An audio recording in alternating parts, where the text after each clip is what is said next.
नमस्कार, आप देख रहे हैं चैनल 18 भारत। आइए नज़र डालते हैं चंडीगढ़ की खास खबर पर। चंडीगढ़ में भाजपा जनसंवाद रैली का आयोजन किया गया। ये रैली चंडीगढ़ के इतिहास की सबसे बड़ी रैली रही है। भाजपा जनसंवाद मोदी सरकार के पार्ट 2 के सफलतम कार्यकाल के 1 वर्ष पूरे होने पर आयोजित की गई। लोगों को ऑनलाइन के माध्यम से संबोधित किया गया। ये वर्चुअल रैली सोशल मीडिया के सभी माध्यमों द्वारा जैसे कि Facebook, Instagram, Telegram, WhatsApp, YouTube link इत्यादि इस जनसंवाद वर्चुअल रैली को प्रदेश के सभी नागरिकों तक पहुंचाया गया।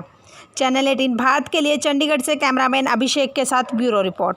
मैं समझता हूँ कि 8 से 10 लाख से ऊपर लोग आज इस रैली में शामिल हुए हैं, लेकिन मैं इसकी संख्या और भी बढ़ सकती है।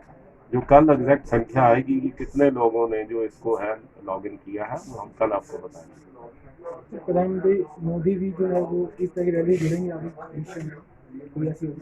ऐसा जी कि देश में जिस प्रकार की हालत है, प्रधानमंत्री, मैं समझता हूँ कि अभी तो किसी भी स्टेट में प्रधानमंत्री जी ने जनसंवाद रैली नहीं की है। लेकिन क्योंकि देश में दो बहुत बड़ी बातें, एक चाइना के साथ जो हमारी आज की परिस्थिति है और एक जो देश में कोरोना के कारण से, तो मैं जानता हूँ कि प्रधानमंत्री बहुत व्यस्त हैं।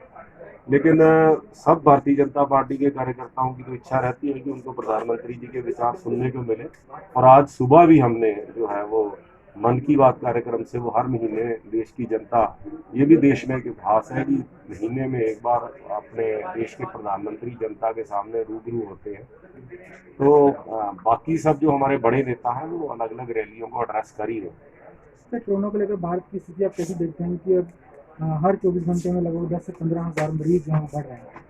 ऐसा जी कि बाकी देशों की स्थिति में आज वही बात अभी रविशंकर प्रसाद जी ने कही है कि अगर हम आज ऑनलाइन जो रैली हुई है और रैलियों में लाखों रुपए खर्चा आता है, मोदी सरकार ने जो ऑनलाइन रैली की है, इससे क्या फर्क पड़ेगा? इसमें काफ़ी फ़र्क पड़ा है। जैसे आपने कहा, और रैलियों में लाखों रुपए खर्चा आता है, इसमें वो खर्चा बहुत कम हो गया है। और जो एफर्ट लगता था, जैसे यूथ को लेकर आना, संख्या को इकट्ठा करना, उसमें बहुत समय का भी अपना समय बचा है, क्योंकि सबसे ज़्यादा यूथ ही एक्टिव है सोशल मीडिया पे। जैसे आज आप देख रहे थे कि हमारे हज़ारों युवा चंडीगढ़ के इस रैली को ऑनलाइन देख रहे थे और अपनी फेसबुक से उसे लाइव कर रहे थे, शेयर कर रहे थे, कमेंट कर रहे थे।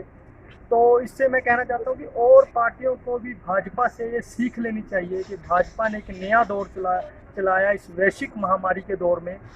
हमने पहले युवा मोर्चा ने भी वर्चुअल रैली की, संजय जी हमारे मुख्य वक्ता थे, हमारी सेंटर से भी पूनम जी हमारे राष्ट्रीय अध्यक्ष हैं, उन्होंने भी वर्चुअल रैली के तहत युवा चंडीगढ़ के युवाओं को संबोधित किया, जिसमें हज़ारों युवाओं ने उस रैली में हिस्सा लिया, चाहे वो फेसबुक के माध्यम से, ट्विटर के माध्यम से या वेबएक्स के माध्यम से। तो हम बात करें थे जैसे कि देश बहुत पीछे जा रहा है, ये महामारी एक आ गई थी, उसके बाद चाइना ने जो ओछी हरकत की है, तो क्या कहना चाहिए? वो चाइना ने हमारे साथ विश्वासघात किया है, जो पर उसका मोदी सरकार ने पूरा जोर अपना संज्ञान लेते हुए चाइना को पीछे हटने पर मजबूर किया है। इस वैश्विक महामारी के दौर में चाइना को ऐसी ओछी हरकत नहीं करनी चाहिए थी। मैं उसका पूरा अपने शब्दों में पूरा विरोध करता हूं कि हमें चाइना की जो चीज़ें, बनी हुई चीज़ें हैं, उनका हमारे यूथ को विरोध करना चाहिए। जैसे टिकटॉक आजकल बहुत चल रही है, अलीबाबा चल रही है, इसका बाइकआउट करना चाहिए यूथ को। तो ऑनलाइन रैली हुई है, मतलब जैसे काफ़ी खर्चा आता था रैलियों पे, संख्या इकट्ठी करनी पड़ती थी जिलों में, तो क्या मैसेज आता है? और ऐसा है कि जो भाजपा का कार्यकर्ता है, आपस में मिलने गिलने बिना नहीं रह सकता। अब जो कोरोना महामारी है, इसमें है कि आप ज़्यादा से ज़्यादा कोशिश करें कि लोग इकट्ठे ना हों, और ये बीच का एक रास्ता भारतीय जनता पार्टी का जो नेतृत्व है, जो सरकार है, एनडीए की सरकार है, ये क्या है कि हम अपने जो कार्यकर्ता उससे अब वर्चुअल रैली के, वर्चुअल मीटिंग के जरिए हम संवाद कायम करेंगे। तो ये रास्ता तब निकाला गया। और बाकी के लोग हैं, बाकी के लोग भाजपा को देख करके, तो भाजपा ने जब ये शुरुआत की तो बाकी लोगों ने भी फिर ऐसा शुरू किया। बेटे कि चाइना जो इतनी ओछी हरकत की है, उस पर चाइना ने ओछी कायराना हरकत की।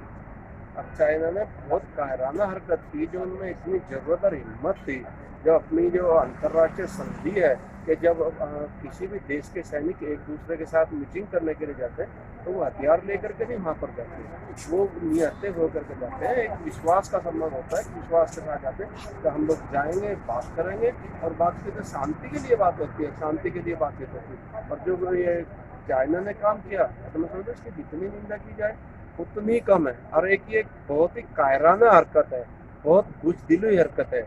और मैं अपनी तरफ से भारतीय जनता पार्टी की तरफ से जो अपने सैनिक जो शहीद हुए उनके प्रति अपनी श्रद्धांजलि अर्पित करता हूँ और उनके परिवार के प्रति अपनी संवेदना प्रकट करता हूँ। बेटे जी, बात की जाए यूथ की, तो आज के टाइम में अगर कोई स्टार की मौत हो जाती है तो बहुत बड़ा शोक प्रकट करते हैं और सैनिकों के लिए यूथ पीछे होता जा रहा है। बिल्कुल पीछे नहीं होता जा रहा। आपने देखा होगा जिस टाइम के अपने सैनिक हैं उनका जिस टाइम वो संस्कार हुआ, हजारों लोग थे उनके संस्कार में।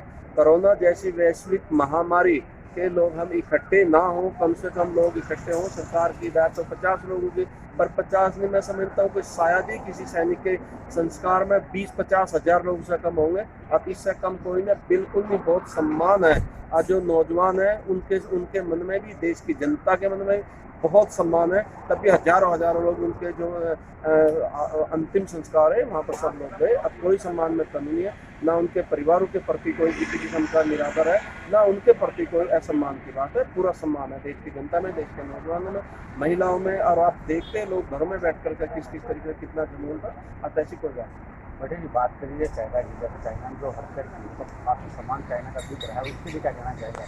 चाइना के सम्मान का मैं तो निवेदन करूंगा। अभी माननीय रविशंकर प्रसाद जी ने भी कहा, देश के प्रधानमंत्री जी ने भी पिछली बार राष्ट्र के नाम उन्होंने संबोधन में कहा कि लोकल के लिए वोकल को ज़्यादा से ज़्यादा तरजीह है। तो बिल्कुल होना चाहिए। एक तो अपने यहाँ के जो कारीगर हैं, जो छोटे मोटे काम धंधे करने वाले लोग हैं, उनका धंधा भी, उनका रोजगार बढ़ेगा। और जो पैसा देश से जाता है, उस देश के, हिंदुस्तान से गए पैसे के, चाइना बड़े बड़े फैक्ट्रियाँ लगाते हैं, बड़े बड़े कारखाने लगाते हैं, कारखानों में बंदूक, गोले, तोप लगाते हैं, बनाते हैं वहाँ पर, और उनको फिर देश की सीमा के ऊपर तैनात करते हैं। मेरे देश की जनता से निवेदन, आह्वान है चंडीगढ़ के लोगों से कि सब के सब लोग जो चाइना का सामान है उसका बायकॉट करें। ऑनलाइन रैली को लाखों लोगों ने देखा है, लाखों से भी ज़्यादा कहेंगे हम, तो उसमें क्या कहना है? वर्चुअल जो रैली थी, इन्होंने कार्यकर्ताओं ने तो अपने अपने तरीके से देखा ही है, लेकिन सभी जो चैनल्स हैं मैं उनका भी धन्यवाद करना चाहूँगा। और विशेष रूप से चैनल 18 भारत का धन्यवाद करूँगा, जिनके माध्यम से सारे देश ने इस कार्यक्रम को देखा है।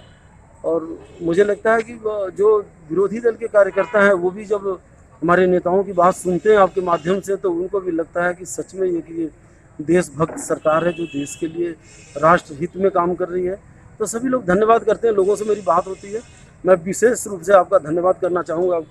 बड़ी तन्मयता से आप लोग सारी खबरों को जो चंडीगढ़ में है या जो राष्ट्रीय खबर है वो दिखाते हैं। मैं आपके चैनल को बड़े ध्यान से देखता हूँ और लोगों की जो समस्या आप उठाते हैं उसके लिए आपका धन्यवाद और आभार। दुबे जी, बात की जाए, अभी एक चाइना ने बड़ी ओछी हरकत की थी, तो सैनिकों के लिए क्या आप संदेश देना चाहिए? पहले तो मैं सैनिकों को, तो जब भी बात आती है जो 20 जवान हमारे शहीद हुए हैं तो मन भर आता है। मैं उनको सैल्यूट करता हूँ, नमन करता हूँ और भगवान से उनको जो प्रियजन हैं जिनको छोड़कर चले गए हैं उनको सहन शक्ति देने के लिए प्रार्थना भी करता हूँ। जो चाइना है वो कहीं ना कहीं जो हमारे देश में उनके समर्थक लोग बैठे हैं उनकी वजह से उनका मनोबल बढ़ा हुआ, क्योंकि आप कई उसमें देख रहे हैं जब भी हमारी सरकार उनके खिलाफ कोई कुछ करती है या उनके बारे में कुछ बोलती है तो कहीं ना कहीं हमारे लोग उनके बचाव में आ जाते हैं। तो आप ये देख रहे हैं कि ये जो लोग हैं इनको इन चीज़ों से बाज आना चाहिए। और चाइना तो हम सदा से ही धोखेबाज रहा है, वो कभी अपने एक स्टैंड पर रहा नहीं है। उस दिन में क्या हुआ, उन्होंने हमारे जो सीनियर ऑफिसर से मीटिंग की वो 15 तारीख को उन्होंने वो वहाँ से अपना जो भी टेंट वगैरह लगाते हैं कैंप उनका था उसको हटाना था उन्होंने। उसको जब हमारे ऑफिसरों ने जाके पूछा तो उन्होंने उन पर अटैक कर दिया। उसका फिर जोरदार तरीके से हमारे लोगों ने बदला लिया और हमारे 20 शहीद जरूर हुए, लेकिन समाचार माध्यमों से जो पता लगा हमें कि 50 उनके भी मरे हैं। तो हमें अपने देश की सेना पर गर्व है। देश बहुत ही मजबूत प्रधानमंत्री के हाथों में है। तो हमें कोई ना डरने की ज़रूरत है, ना ही हटने की ज़रूरत है। चाइना लोगों को मैं संदेश यही देना चाहूँगा, चाइना की जितनी भी चीज़ें हैं, जितने भी प्रोडक्ट हैं, उसको अवॉइड करें, उसको बंद करें। यही सच्ची श्रद्धांजलि होगी हमारे देश के सैनिकों के लिए, हमारे देश की सेना के लिए, हमारे देश की आर्मी के लिए। ऑनलाइन रैली थी, तो क्या मैसेज आएगा और पार्टियों को और देशवासियों को? जैसे पहले रैलियों में लाखों का खर्च आता था, व्हीकल इकट्ठे करने पड़ते थे, संख्या बटोरनी पड़ती थी, उसके लिए क्या कहना चाहेंगे मैसेज? मैं सबसे पहले तो धन्यवाद और बधाई दोनों एक साथ देना चाहूँगा हमारे राष्ट्रीय अध्यक्ष श्रीमान जगत प्रकाश नड्डा जी का, जिनके मन में ऐसा विचार आया। और हम लोग तो सोच भी नहीं पा रहे थे कि कोरोना संकट पता नहीं कब तक ख़त्म होगा और हम कभी इस संवाद से जुड़ भी पाएंगे। उनके विचारों पे और उनकी सोच को मैं सैल्यूट करता हूँ। उन्होंने ये निर्देश दिए और ये जगह जगह रैली, जो पहली रैली हुई थी जिसको हमारे गृह राज्य मंत्री अमित शाह जी ने संबोधित किया था, तो लगभग 8.5 लाख लोगों ने वो उसमें भाग लिया था। और आज की जो जनसंवाद रैली थी, मोदी जी का जो ये दूसरा जो मोदी 2 का सफलतम ये कार्यकाल रहा है, उसके लिए तो उसमें बहुत सारे विचार हमने रविशंकर प्रसाद जी माननीय वरिष्ठ मंत्री भारत सरकार को सुनने को हमें मिला है। और मुझे बड़ा अच्छा लगा कि एक तो टाइम का बचत है, स्पष्ट तरीके से लोगों को ये सुनने को मिलता है। आप अपने बेडरूम में हैं, अपने घर में हैं या अपनी गाड़ी में हैं, कहीं से भी आप इसको ज्वाइन कर सकते हैं। अगर आपका ड्राइवर गाड़ी चला रहा है तो आप कहीं सफ़र कर रहे हैं तो रास्ते में भी आप इसमें ज्वाइन कर सकते हैं। तो बहुत ही अच्छा, मेरे को तो बहुत अच्छा लगा जो। और एक नया पूरे विश्व में मुझे लगता है कि भारत में एक ये नई शुरुआत हुई है जिससे पैसे की बचत, समय की बचत, कई तरह की बचत है। और जो हमारी सरकार ने किया है उसके बारे में जानकारी तो लगभग समाचार पत्रों से, इलेक्ट्रॉनिक मीडिया से सबको है ही है। जो आगे उन्होंने करना है उसके बारे में भी हमें जानकारियाँ मिल जाती हैं। तो मुझे लगता है कि हमारी ये सारा श्रेय हमारे राष्ट्रीय अध्यक्ष, हमारे देश के प्रधानमंत्री और गृह मंत्री और उनकी सारी टीम को जाता है।